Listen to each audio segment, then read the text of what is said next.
ఉత్తగా మమ్మల్ని ఊకే బీజేపీ బీఆర్ఎస్ ఒకటని చెప్పి నోటికి వచ్చినట్టు మాట్లాడుతూ ఉన్నారు. ఒకసారి ఆలోచించాలి తెలంగాణ సమాజం.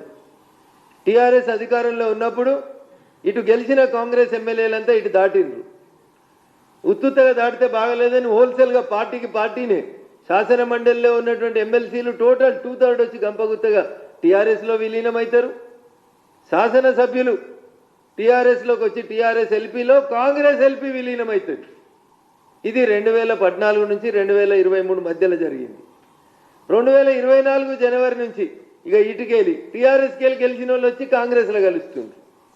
కాబట్టి మీరు ఎన్ని చెప్పినా రేవంత్ రెడ్డి గారు, మీది టీఆర్ఎస్ది వీణ వాణిల బంధం తప్ప ఇంకొకటి కాదు. ఒక నాణానికి బొమ్మ ఒకరైతే బొరుసు ఇంకొకటి తప్ప ఇంకొకటి కాదు.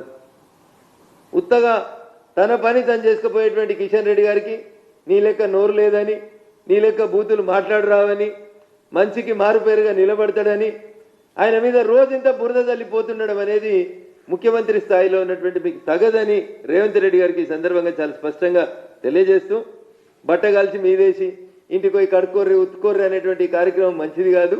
మీరు ఒక 2 మంత్రిత్వ శాఖలు మమ్మల్ని దిద్దతందుకు పెట్టుండ్రి.